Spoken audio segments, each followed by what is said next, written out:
À l'anniversaire de ma mère, mon neveu a dit, mamie dit que tu es seulement invité parce que tu paies pour les choses. Puis il a jeté du gâteau sur ma robe. Tout le monde a ri. Cette nuit-là, j'ai arrêté le virement de 1200 € qui couvrait leur loyer. Définitivement. Venir à la fête d'anniversaire de ma mère a été la pire décision que j'ai prise depuis des années. Et c'est peu dire, car j'en ai pris de très mauvais en ce qui concerne ma famille, comme co-signer un prêt automobile pour mon beau-père qu'il a cessé de payer au bout de 6 mois, ou couvrir le loyer de ma sœur quand elle ne supportait plus son ex et a dû déménager en une semaine.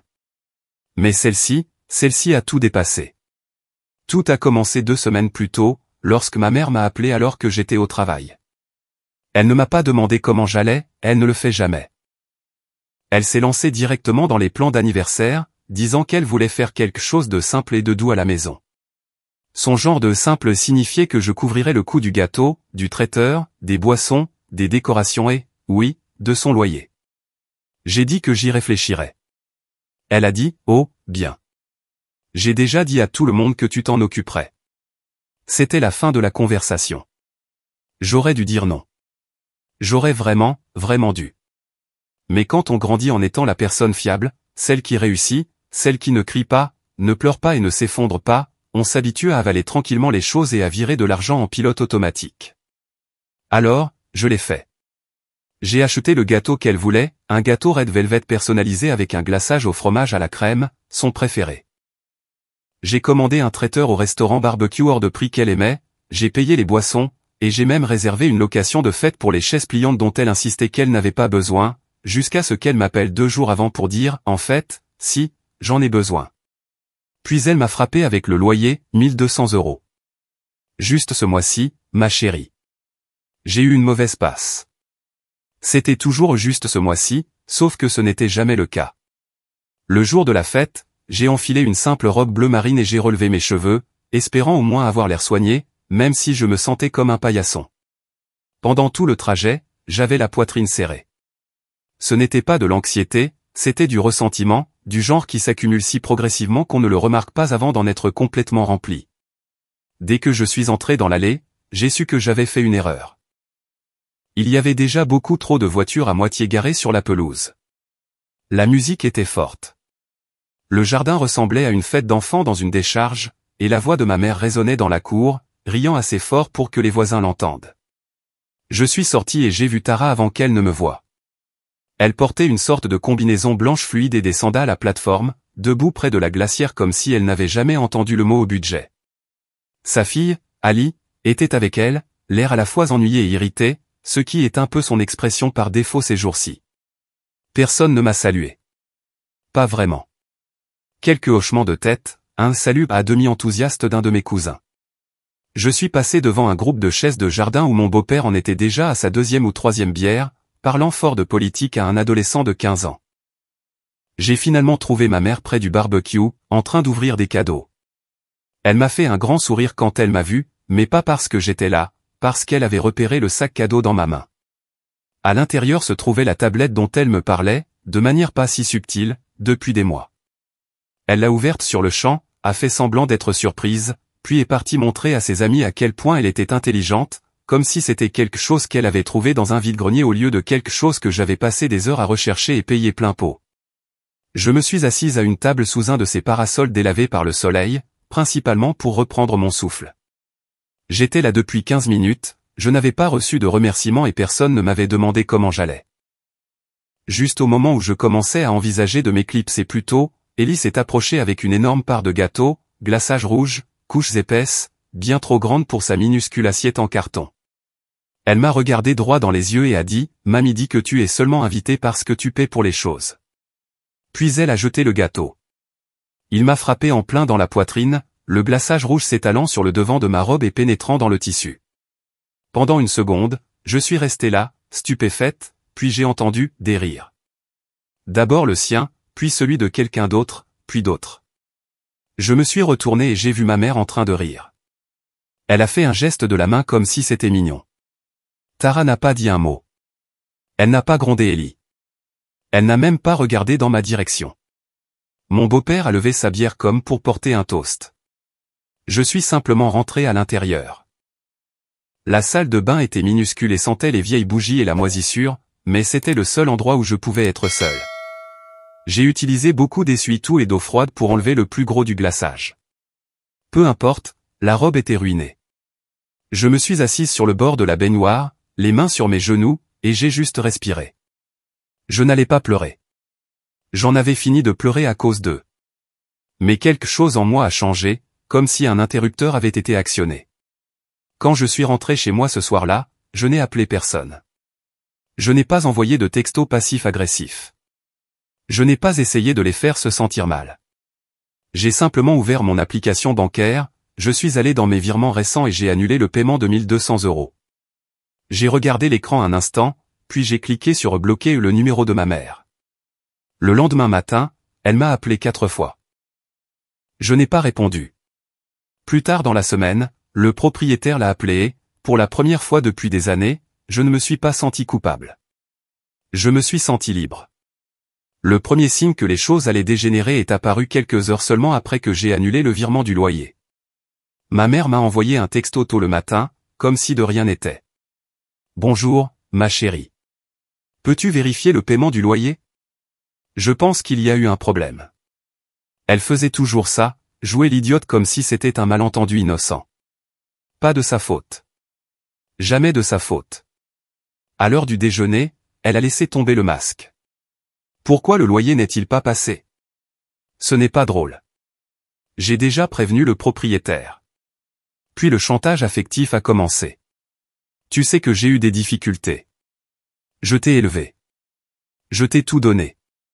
J'avais besoin de toi juste cette fois-ci. Une seule fois. Cette phrase m'a fait éclater de rire. J'aurais pu imprimer mes relevés bancaires et surligner chaque une seule fois des 6 dernières années. Chaque fois, elle jurait que c'était la dernière. Chaque fois, je cédais. Je n'ai pas répondu. Non pas parce que j'essayais d'être dramatique, mais parce que j'étais fatigué. De cette fatigue profonde, au niveau de l'âme, que l'on ressent quand on réalise enfin que quelqu'un n'est pas confus ou en crise. Il s'en moque, tout simplement. Il attend, il prend, et il vous punit quand vous arrêtez de donner. Les textos ont continué d'arriver. Je ne peux pas croire que tu me fasses ça après tout ce que j'ai fait pour toi. Tu laisses ta nièce t'humilier, et maintenant tu te venges sur moi. Elle ne s'était toujours pas excusée pour le gâteau. Elle n'avait toujours pas abordé le fait qu'elle était restée là et avait ri quand sa petite fille m'avait humilié devant une vingtaine de personnes. 2 jours plus tard, Tara a envoyé un texto. Même pas une phrase complète. Juste, alors, tu ne paies pas le loyer ce mois-ci? C'était tout. Pas une seule mention de ce qui s'était passé. Pas de « et, je suis désolé pour Ellie ». Juste un message froid et plat, comme si j'étais un employeur qui avait oublié de faire la paix. Je n'ai pas répondu. Je l'ai laissé dans ma boîte de réception, non lu, même si je l'avais bien sûr lu.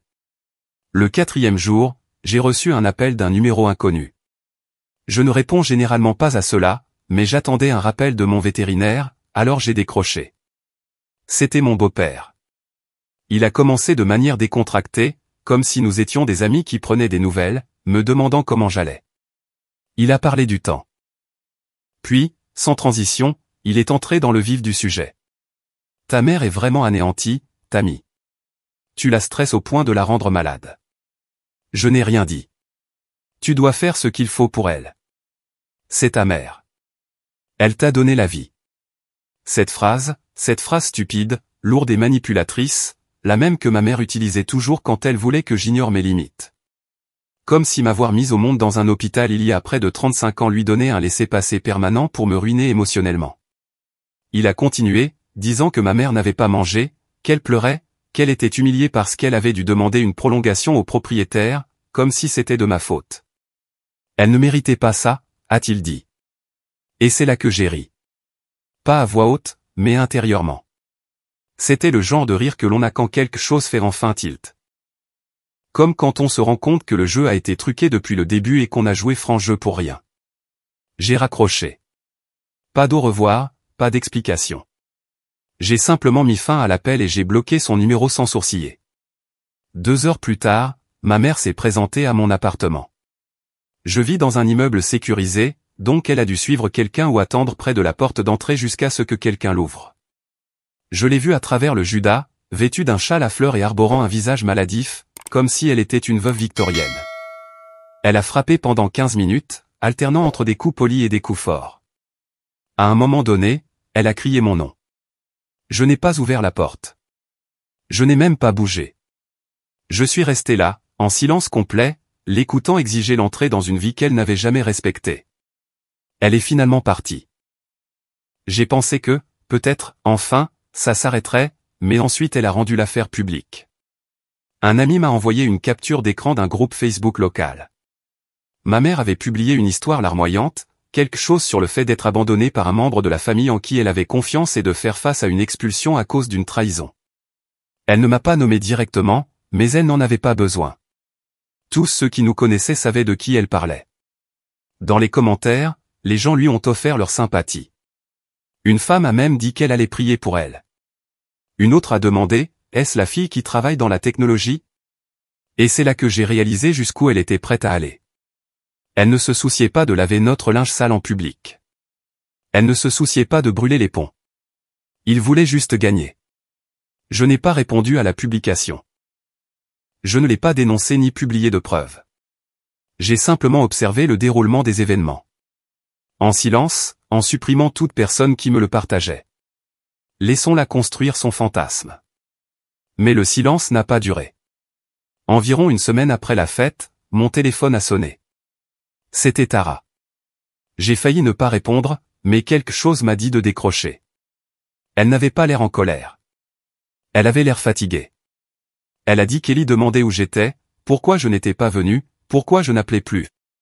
Puis elle a dit la seule chose à laquelle je ne m'attendais pas, maman lui a dit que tu ne nous aimes plus. Ça m'a fait plus de mal que je ne le voulais. Elle a continué de parler, disant que les choses allaient mal à la maison. Que notre mère était insupportable. Que notre beau-père était pire, qu'elle n'en pouvait plus. Je dois partir, a-t-elle dit. J'essaie. Vraiment, mais je n'ai pas l'argent. Je n'ai rien dit pendant un long moment. Puis elle a ajouté, j'ai dit à Ellie ce qui s'est passé à la fête. Je lui ai dit que c'était mal. J'aurais dû l'arrêter. J'aurais dû te défendre. Ce n'était pas normal. Et pour la première fois depuis des années, je l'ai entendu dans sa voix. Pas de la défensive, pas de la déviation, de la culpabilité. Puis elle a posé la question que je savais venir. Peux-tu m'aider? Juste pour un petit moment, jusqu'à ce que je puisse m'organiser. Je ne sais pas pourquoi j'ai dit oui. Peut-être parce que je me souvenais de ce que c'était de vivre sous ce toit. Peut-être parce que je la croyais, ou que je voulais la croire. J'ai payé sa caution pour un petit appartement, j'ai couvert les courses, et je lui ai dit que je l'aiderais pendant un mois. C'était tout. Un mois. Elle a promis de tout expliquer à Ali. Elle a dit que les choses seraient différentes maintenant. Qu'elle voyait enfin maman pour ce qu'elle était vraiment. Et pendant un instant, je me suis laissé y croire. Je ne le savais pas encore, mais tout allait s'effondrer à nouveau. Pendant quelques semaines, les choses ont été calmes. Suspectement calmes. Tara a emménagé dans un petit appartement de 2 chambres dans l'est de la ville. Ce n'était pas luxueux, mais c'était le sien. Quand je l'ai aidée à porter les cartons, elle avait l'air plus légère, comme si elle pouvait enfin respirer. Ellie semblait plus calme que d'habitude, timide avec moi, mais polie. Je n'ai pas insisté. J'ai pensé qu'il lui faudrait du temps pour se réchauffer à nouveau après ce qui s'était passé à la fête. Tara m'appelait tous les quelques jours pour me donner des nouvelles. Principalement de petites choses, comme le fait qu'elle avait trouvé une épicerie moins chère où Kelly avait recommencé à dessiner. Elle n'arrêtait pas de me remercier jusqu'à ce que je lui dise d'arrêter. Je ne le faisais pas pour être crédité. Je voulais juste qu'elle brise le cycle, qu'elle ait une chance d'avoir une vie normale sans que les drames de maman n'empoisonnent chaque conversation. Pour la première fois depuis des années, j'ai ressenti un peu d'espoir pour ma famille. Puis, environ 3 semaines plus tard, ma mère l'a découvert. Je ne sais pas comment. Peut-être que Tara a fait une gaffe, ou peut-être que maman a vu quelque chose sur les réseaux sociaux, mais elle m'a appelé de nulle part, sa voix dégoulinant d'une fausse douceur. Je suis tellement fière de toi d'avoir aidé ta sœur, a-t-elle dit. Tu as toujours eu une âme si généreuse. Comment as-tu découvert ça, ai-je dit. Elle a ri et a changé de sujet. Elle a dit qu'elle pensait rendre visite au nouvel endroit de Tara pour voir comment allaient les filles. Cette phrase m'a retourné l'estomac. La dernière chose dont Tara avait besoin, c'était que maman débarque et fasse semblant d'être la mère de l'année. Je lui ai dit de ne pas le faire. Elle a fait semblant de ne pas m'entendre.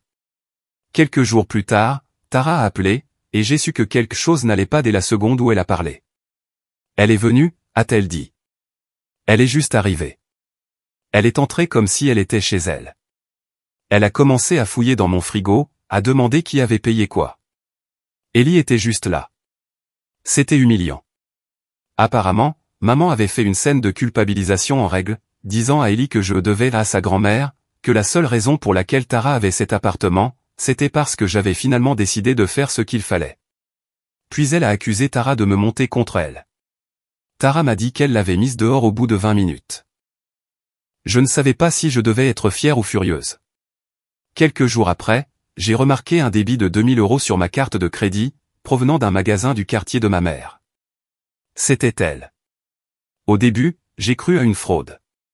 Puis j'ai vu le nom sur la transaction, les appareils de Rita. Le nom de ma mère était Rita. Elle avait utilisé ma carte. Je l'ai appelée immédiatement. Elle n'a pas répondu. Quand elle a finalement répondu par texto, tout ce qu'elle a écrit était « Merci, ma chérie. Tu es une telle bénédiction. Je te rembourserai le mois prochain. Je t'aime. » J'ai fixé le message pendant 1 minute entière avant de comprendre. Elle ne faisait même plus semblant. Elle se vantait. J'ai rappelé. Cette fois, elle a décroché. Elle avait l'air détendue, comme si elle savait exactement ce qu'elle avait fait. « As-tu utilisé ma carte ?» ai-je dit. Elle a ri doucement et a dit « Oh, arrête d'être dramatique. Je pensais que c'était ta façon d'aider. Tara a dit que tu allais bien. Tu ne le remarqueras même pas et quelque chose en moi a craqué. Je n'ai pas crié. Je n'ai pas menacé. J'ai juste conduit directement chez elle. Je n'ai même pas mis de chaussures. J'ai juste attrapé mes clés et je suis parti. Elle était assise dans son salon, la télévision à fond, un nouveau micro-ondes et une nouvelle cafetière encore dans leur boîte à côté d'elle. Quand elle m'a vu, elle a souri. Oh, Tammy, ne réagis pas de manière excessive. Je me suis approché d'elle et j'ai dit, tu m'as volé. Elle a dit, tu exagères toujours. Je t'ai élevé. J'ai le droit de demander de l'aide. L'aide, c'est quand je l'offre, ai-je dit. Pas quand tu la prends. Puis je l'ai vu, le reçu sur le comptoir. Elle avait aussi acheté une télévision à écran plat. C'en était trop. La colère que j'avais accumulée pendant des années a refait surface, nette et brûlante. Je ne me souviens pas des mots qui sont sortis ensuite. Je me souviens juste du son de ma voix, plus fort que je ne l'avais jamais entendu. Je me souviens de ses yeux qui s'écarquillaient, de son visage qui se crispait, de la soudaine lueur de peur quand elle a réalisé que je ne reculerais pas cette fois. Je lui ai dit que c'en était fini. Plus d'argent, plus d'appels téléphoniques, plus de culpabilisation. Elle pouvait mendier à quelqu'un d'autre. Elle m'a traité d'ingrate, m'a dit que j'étais condamné à finir seul. Je n'ai pas répondu. Je me suis simplement retourné, j'ai marché jusqu'à la porte et je l'ai laissée assise là, entourée de ces nouvelles choses brillantes, tout acheté avec mon argent. Quand je suis rentré chez moi, j'ai envoyé un texto à Tara. Maman a utilisé ma carte. Je la coupe des vivres pour de bon. Tara a répondu instantanément. Elle a fait quoi? Alors, je m'en occupe. Je ne savais pas encore ce que cela signifiait, mais quoi qu'il arrive, je savais que ce ne serait pas silencieux. Dès que j'ai vu le débit sur mon téléphone, j'ai su ce qu'elle avait fait. Ce n'était que 142 € cette fois, d'une station-service près de chez elle. Mais peu importait. Le montant était sans importance. C'était le fait qu'elle l'avait refait, qu'elle avait utilisé une carte qu'elle n'avait pas le droit de toucher. Je l'avais déjà retirée de tous les comptes partagés, je l'avais verrouillée et j'avais signalé une fraude pour la transaction de 2000 € de la semaine précédente. D'une manière ou d'une autre, elle l'avait de nouveau obtenu. Je ne sais toujours pas comment. Peut-être qu'elle l'avait noté quelque part, ou peut-être qu'elle avait deviné les nouveaux numéros. Mais le fait qu'elle ait même essayé, c'est à ce moment-là que j'ai réalisé qu'elle ne prenait pas seulement. Il prévoyait de prendre. Ce n'était pas du désespoir. C'était de l'arrogance. J'ai signalé le débit, j'ai annulé la carte pour de bon et j'ai demandé à la banque de m'en émettre une nouvelle, cette fois sous un compte entièrement différent. Puis j'ai appelé Tara. Elle n'avait même pas l'air surprise. Elle se promène en disant aux gens que tu l'aides à nouveau, que tu lui as pardonné, a-t-elle dit. Elle a dit que tu lui avais laissé ta carte pour les urgences. J'étais si furieuse que je ne pouvais plus parler.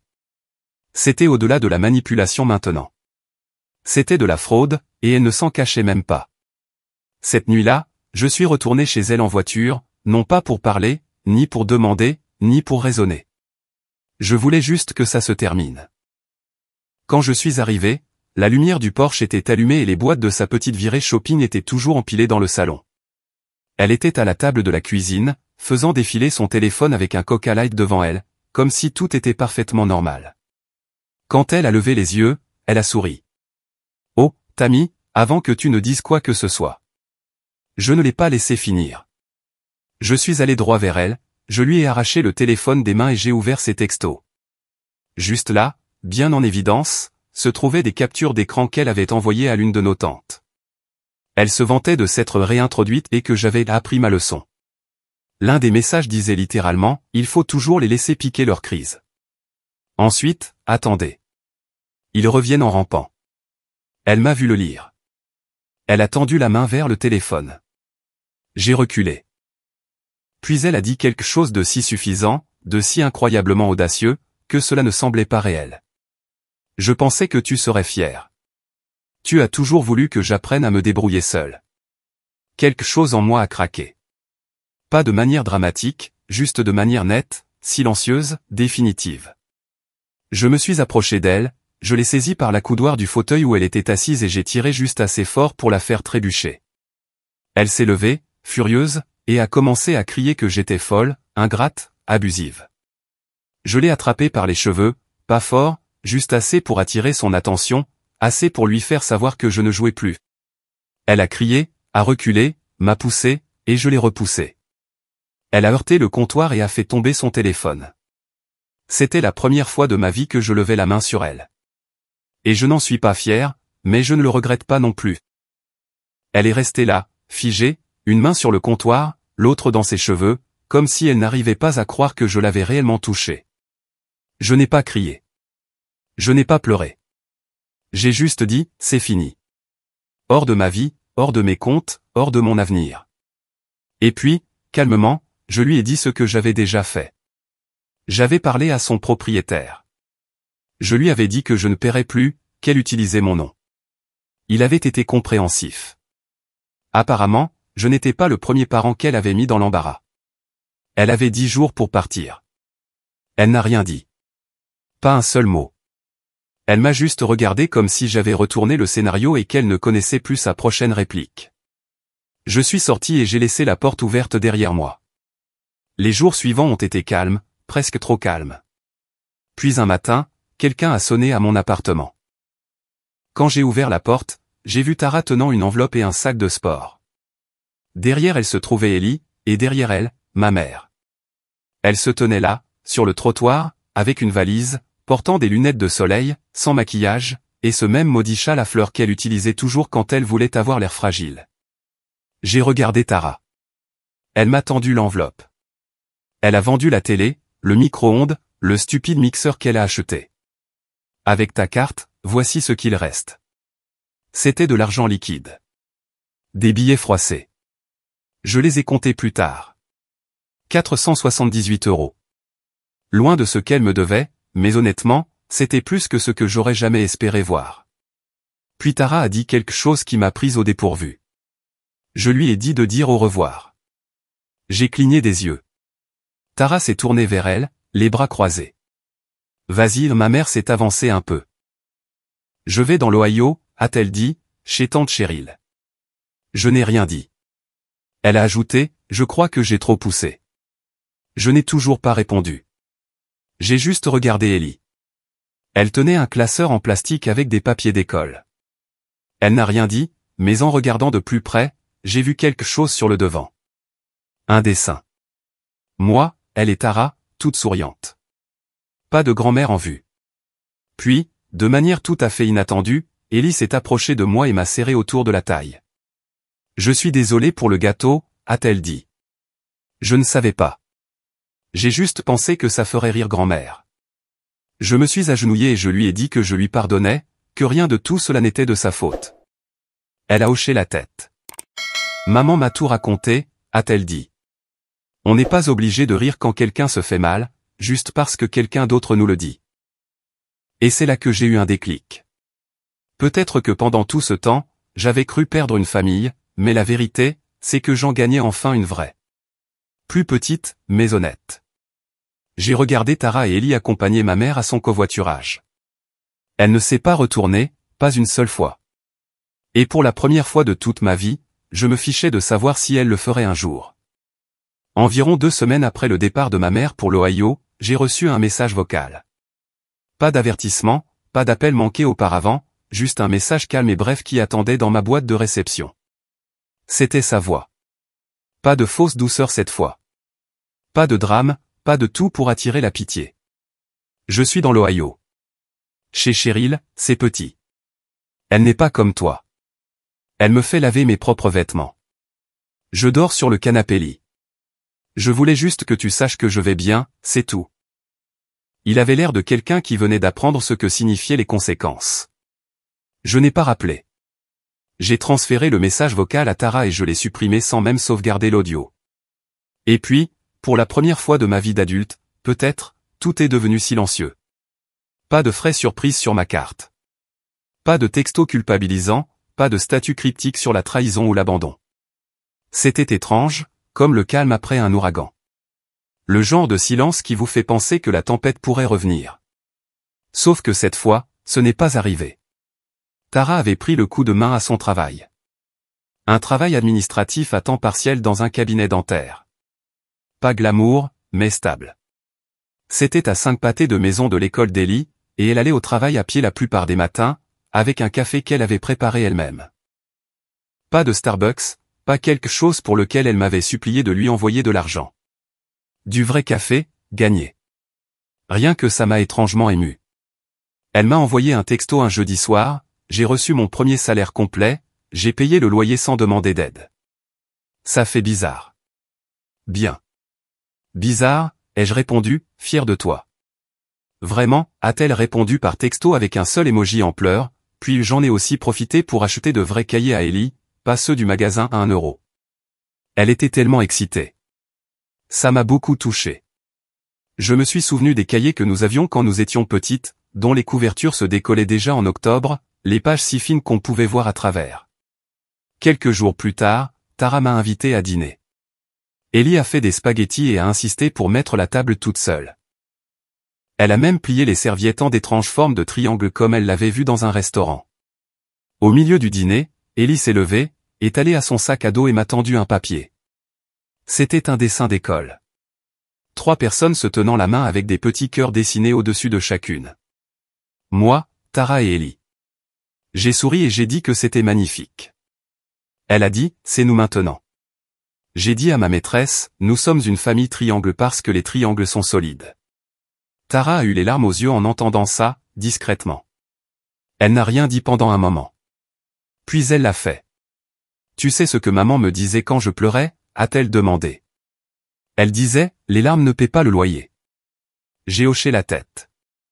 Je l'avais entendu aussi, probablement plus de fois qu'elle. Elle avait tort, a dit Tara. Les larmes ne paient pas le loyer, mais elles réparent parfois les gens. J'ai dû beaucoup pleurer avant de réaliser à quel point j'étais brisé. Elle a fait une pause, a joué avec sa fourchette. Je pensais que si je la rendais fière, elle m'aimerait. Que peut-être que je n'en faisais pas assez. Que peut-être que tu étais sa préférée et que je devais être plus bruyante, plus drôle, plus méchante, peu importe ce qu'il fallait. Ce silence qui a suivi, lourd mais nécessaire. Puis elle m'a regardé. Je suis désolé de t'avoir fait sentir comme l'ennemi. Tu ne l'étais pas. Tu étais juste la seule assez forte pour lui dire non. Je n'ai pas pleuré, mais j'ai senti quelque chose dans ma gorge qui y est resté coincé pour le reste de la nuit. Puis est venu le choc. 3 jours plus tard, ma mère est revenue à l'improviste. Pas d'appel, pas d'avertissement. Elle s'est juste présentée devant mon appartement, debout à côté d'une valise à roulettes et tenant un sac d'épicerie rempli de ce qui ressemblait à des pilules, des reçus et des collations à moitié mangées. Je ne l'ai vue que parce qu'elle avait sonné à tous les appartements jusqu'à ce que quelqu'un lui ouvre. Quand j'ai ouvert la porte, elle n'a pas souri. Elle n'a pas pleuré. Elle a juste dit, Cheryl me met à la porte. Elle a dit, je suis trop de travail. Elle a dit, j'épuise les gens. Elle a essayé d'entrer. J'ai bloqué l'entrée avec mon corps. Je ne suis pas là pour mendier, a-t-elle dit. Je veux juste parler. Laisse-moi juste dire quelque chose. Je n'ai rien dit. Je pensais que tu serais fier de moi d'avoir essayé. Mais peu importe ce que je fais, vous me regardez tous comme si j'étais un monstre. Toujours rien. Puis elle a sorti la phrase qu'elle pensait me briser, la même qu'elle utilisait quand j'étais adolescente et qu'elle voulait me garder sous son contrôle. Tu n'aurais rien si ce n'était pas pour moi. Tu n'existerais même pas, c'en était trop. L'étincelle finale. Je suis sorti, j'ai fermé la porte derrière moi et je l'ai raccompagnée dans le couloir, sa valise traînant, elle marmonnant tout le long. À l'entrée de l'immeuble, je lui ai tendu l'enveloppe qu'elle avait laissée la dernière fois. Je ne l'avais jamais ouverte. À l'intérieur, il y avait les 478 € qu'elle m'avait soi-disant remboursés. Elle l'a regardé, puis m'a regardé comme si j'étais de la saleté. Après tout ce que j'ai fait, a-t-elle commencé. Tu m'as utilisé, ai-je dit, pas seulement pour de l'argent. Tu as utilisé ma culpabilité, ma gentillesse, mon silence. Et maintenant, tu n'as rien. Ni mon temps, ni ma porte, ni ma pitié. Elle n'a rien dit après ça. Elle est juste restée là pendant que la porte automatique se refermait lentement entre nous. C'était surréaliste, comme regarder un film où le méchant ne meurt pas, mais devient simplement insignifiant. Je suis remonté, j'ai verrouillé la porte et j'ai expiré un souffle qui était resté coincé dans mes poumons pendant 20 ans. Plus tard dans la nuit, j'ai reçu une photo de Tara. C'était Ellie tenant une carte faite à la main qu'elle avait coloriée avec des feutres. Merci d'avoir aidé ma maman à être une vraie maman. En dessous, un dessin de moi et de Tara assise sur un canapé, tenant des tasses, Ellie par terre devant nous avec un livre. Pas de grand-mère, pas de chaos, juste la paix. Cela fait 5 mois que ma mère s'est tenue devant mon appartement avec une valise et un sac de bric-à-brac, cherchant un moyen de revenir. Et 5 mois que j'ai décidé que la réponse était non, pour de bon. Les gens disent que lorsqu'on coupe les ponts avec un parent, on ressent un deuil. Ils ont raison, d'une certaine manière. Mais pour moi, ce n'était pas comme la perdre. C'était comme si j'avais cessé de me perdre moi-même. Petit à petit, au fil des ans, elle avait érodé qui j'étais, ce que je voulais, ce que je pensais mériter. La coupée de ma vie n'était pas un deuil. C'était une guérison. La surprise n'était pas à quel point je me sentais libre, c'était la rapidité avec laquelle la paix s'est installée. Plus d'alerte de ma banque, plus de demandes soudaines, plus de culpabilité se faisant passer pour de l'amour. Les seuls textos que je recevais de ma famille venaient de Tara. Et cela aussi avait changé. Pas le genre qui commençait par une demande ou un problème. Maintenant, elle m'envoyait des photos des projets scolaires d'Ellie ou des liens vers d'horribles émissions de télé-réalité qu'elle savait que je me moquerais avec elle. Un soir, elle m'a même envoyé une vidéo floue d'Ellie dansant en pyjama sur de la musique des années 80, criant des paroles qu'elle ne comprenait manifestement pas. Le changement était subtil, mais il était réel. C'était dans la façon dont Tara parlait maintenant, moins sur la défensive, plus sûre d'elle. Elle ne demandait pas la permission d'être fière de petites choses. Elle l'était, tout simplement. Le travail au cabinet dentaire, elle y était toujours. Son directeur la formait pour prendre plus d'heures. Elle avait commencé à utiliser des mots comme emploi du temps, stabilité et compte d'épargne. Et je pense qu'elle les pensait. Ellie s'est aussi adaptée, plus vite que nous ne l'aurions cru. Un samedi matin, elle m'a appelé. Pas Tara. Ellie. Elle m'a demandé si je voulais aller au parc avec elle. Quand je suis arrivé, elle a couru vers moi et m'a tendu un petit bracelet en plastique qu'elle avait fabriqué, rose vif avec des perles et plan mon nom, Tammy. Sauf qu'elle avait ajouté une perle en forme de cœur à la fin. Je lui ai demandé à quoi servait le cœur. Elle a dit, parce que tu es un peu comme mon autre maman maintenant. Pas une belle-mère, une maman bonus, comme un dessert. Ça m'a fait quelque chose. Pas des larmes, mais un changement. Comme si ma poitrine faisait de la place pour quelque chose dont je ne savais pas qu'elle avait de l'espace. Ce soir-là, nous avons dîné chez Tara. Rien d'extraordinaire, juste du poulet au four et des petits pois surgelés et des macaronis au fromage en boîte qu'Ellie avait réclamé. Nous avons ri de la piètre qualité du repas, puis avons tout fini quand même.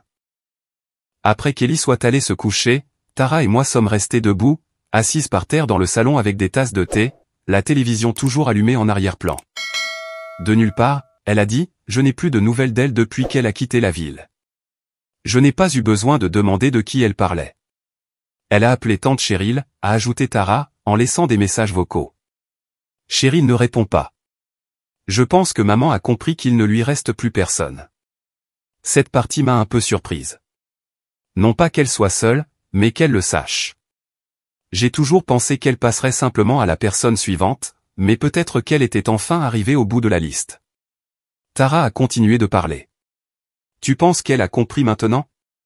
Qu'elle voit enfin ce qu'elle a fait? J'ai réfléchi, puis j'ai secoué la tête.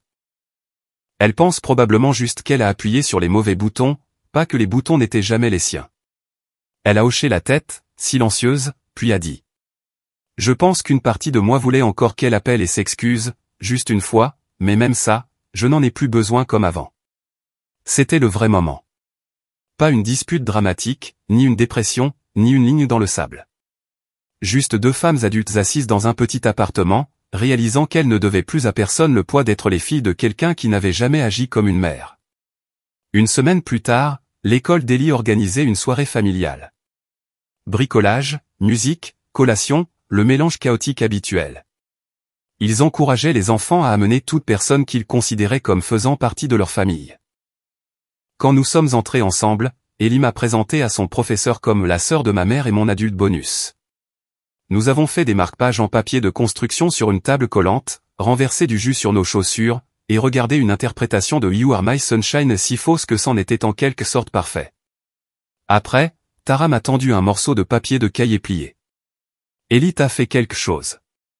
À l'intérieur se trouvait un dessin. Pas au crayon de cire cette fois. Au crayon et au feutre de couleur.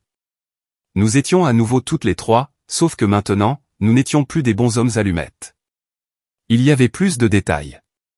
Tara avait des lunettes. J'avais les cheveux bouclés.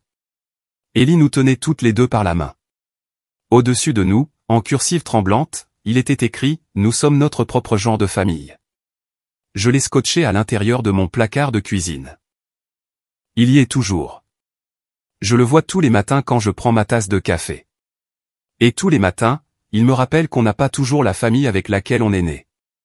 Parfois, on en construit une, morceau par morceau douloureux. Et c'est mieux que tout ce qu'on a perdu. C'est plus calme, plus fort, plus réel. Et pour moi, ça ressemble enfin à un foyer.